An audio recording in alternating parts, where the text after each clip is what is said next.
بسم اللہ الرحمن الرحیم۔ السلام علیکم معزز طلباء کرام، آپ سب کیسے ہیں؟ آج ہم تفسیر بیضاوی کے سبق نمبر 47 کو پڑھیں گے۔ آج کے ہمارے سبق کا عنوان ہے ایاک کی تفصیل۔ آج کے ہمارے سبق کی عبارت و ایا ضمیر منصوب منفصل سے شروع ہوتی ہے۔ آئیے سب سے پہلے آج کے سبق کی عبارت پڑھ کے اس کا ترجمہ کرتے ہیں اور اس کے بعد اس کی وضاحت کی طرف بڑھتے ہیں۔ مصنف علیہ رحمہ لکھتے ہیں وَإِيَّا ضَمِيرٌ مَنْصُوبٌ مُنْفَصِلٌ، اور اِيَّا ضمیر منصوب منفصل ہے۔ وَمَا يَلْحَقُهُ مِنَ الْيَاءِ وَالْكَافِ وَالْهَاءِ حُرُوفٌ زیدت لبیان التکلم والخطاب والغیبت لا محل لها من الاعراب کالتاء فی انت والکاف فی ارأیتک، اور جو اس کے آخر میں یا اور کاف اور ہا لگتے ہیں، یہ حروف تکلم اور خطاب اور غیبت کو بیان کرنے کے لیے زیادہ کیے گئے ہیں۔ ان کا محل اعراب نہیں ہے، جس طرح کہ انت کی تا اور ارأیتک کا کاف ہے کہ ان کا بھی کوئی اعراب نہیں ہے۔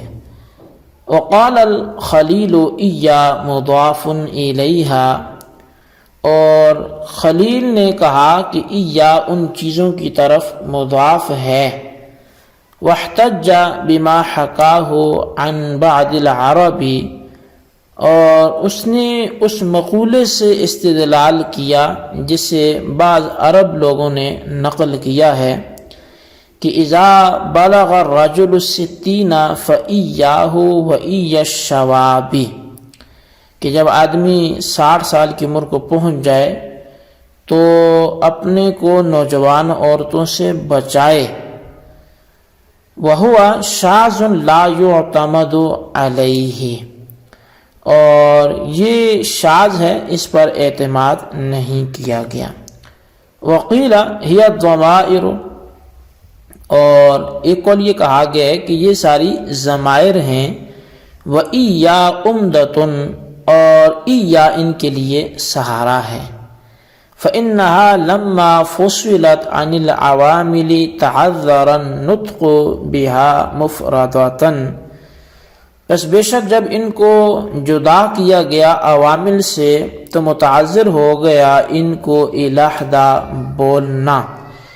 تو جب ان کو علیحدہ بولنا متعذر ہو گیا تو لہٰذا فَضُمَّ إِلَيْهَا إِيَّا، تو ان کے ساتھ ایا کو ملا دیا گیا، لِتَسْتَقِلَّ بِهِ، تاکہ وہ مستقل ہو جائیں۔ وَقِيلَ الضَّمِيرُ هُوَ الْمَجْمُوعُ، اور ایک قول یہ کہا گیا ہے کہ جو ضمیر ہے یہ ان دونوں کا مجموعہ ہے۔ وَقُرِئَ ایاک بفتح الحمزۃ وحیاک بقلبها ہاء، اور ایاک فتح حمزہ کے ساتھ اور حیاک حمزہ کو ہا سے بدل کر پڑھنے کے ساتھ بھی اس کو پڑھا گیا ہے۔ تو یہ ایک آخری اس حوالے سے قول تھا۔ جی طلبہ کرام، یہ تھی ہمارے آج کے سبق کی عبارت اور اس کا ترجمہ۔ آئیے اب اس کی وضاحت کی طرف بڑھتے ہیں۔ ایا ضمیر منفصل ہے۔ اب یہاں سے ایاک کی نحوی ترکیب کرتے ہیں۔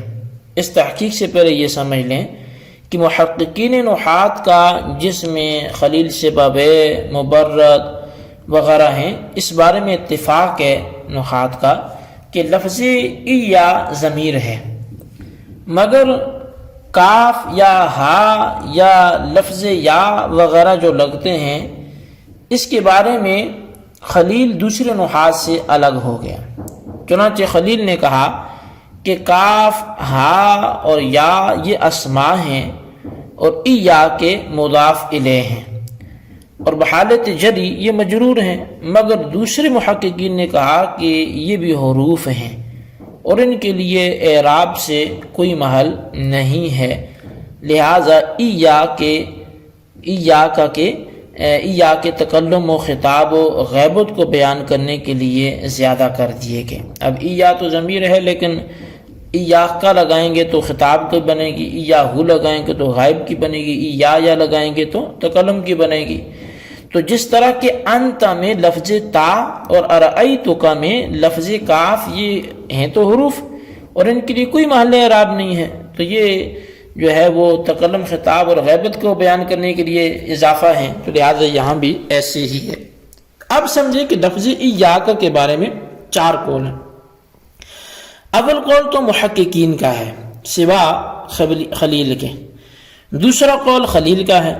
خلیل نے اپنے قول کے استدلال میں عرب والوں کا ایک قول بھی پیش کیا ہے، وہ قول یہ ہے کہ اذا بلغ الرجل 60 فإياه یہ شواب بھی استشہاد اس میں یہ ہے کہ یہاں لفظ ایا کی اضافت شواب کی طرف ہو رہی ہے، پس جس طرح اس مقولے میں لفظ ایا مضاف ہے، اسی طرح ایاہ اور ایاک وغیرہ کے اندر بھی مضاف ہوگا۔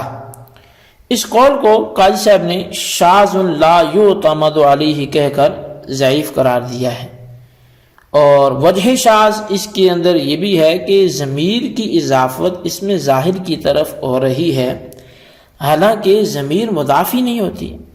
یہ مثل بوڑھوں کے واسطے عرب لوگ بیان کرتے ہیں، اور مقصود اس مثل سے یہ ہے کہ بڑھاپے میں جماع سے بچنا چاہیے۔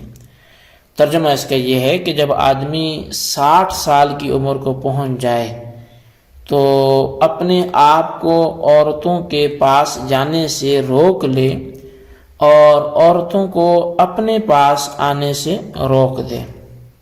تیسرا قول یہ ہے کہ یا ہا یہ کاف یہ سب ضمیریں ہیں، اور لفظ ایا ضمیر نہیں ہے بلکہ ایک سہارا ہے۔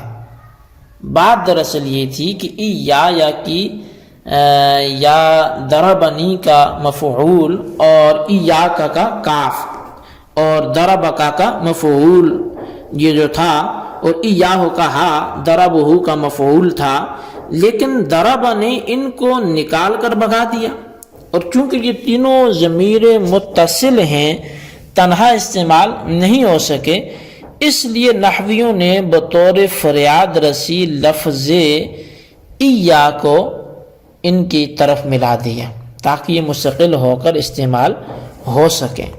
بس ضمیر جو ہے وہ اصل میں کاف یا ہا یا یہی کچھ ضمیریں ہیں، اور لفظ ایا تو محض سہارا ہے، یعنی یہ ہے تو وہ ظاہر ہو جاتی ہیں، یہ نہیں ہوتا تو وہ دکھتی نہیں ہے۔ بعض لوگوں نے اس مسئلے کی تردید اس طور پر کی ہے کہ اماد الشیء لا یکون اکبر منہ، کہ جس کا مطلب یہ ہے کہ تکیہ اور سہارا اصل سے بھی یہاں بڑھ گیا ہے، جبکہ اسے اصل سے تو بڑا نہیں ہونا چاہیے، اس لیے کہ وہ تو بہت تھوڑی جگہ میں لکھا جاتا ہے اور ایا بہت لمبی جگہ میں لکھا جاتا ہے، تو نیز ہا کے اندر تو ایک حرف اور ایا میں 3 حرف ہیں۔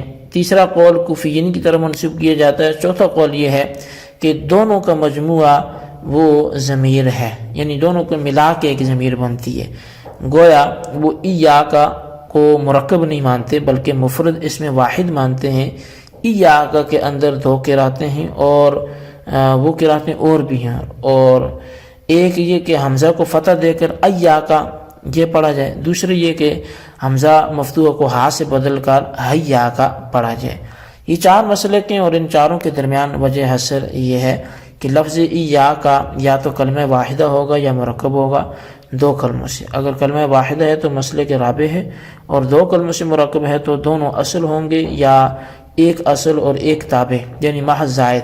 اگر دونوں اصل ہیں تو یہ مسلک ثانی خلیل کا ہے، اور اگر احدہما اصل ہے اور آخر جو ہے وہ تابع ہے تو پھر 2 حال سے خالی نہیں ہے، یا تو جزء اول جو ہے وہ اصل اور جزء ثانی تابع و زائد ہوگا، یا اس کے برعکس ہوگا۔ اگر اول ہے تو مسلک اول محققین کا ہے، اور اور اگر ثانی ہے تو مسئلے کے ثالث ہے جس کے قائل کوفیین ہیں۔ جی طلبہ کرام، یہ تھی ہمارے آج کے سبق کی عبارت، اس کا ترجمہ، اس کی وضاحت۔ اس کو اچھی طرح سمجھیں، اس کے خلاصے کو اپنے رجسٹر پر ضرور نوٹ کریں اور بالخصوص ان سوالات کے جوابات دیں۔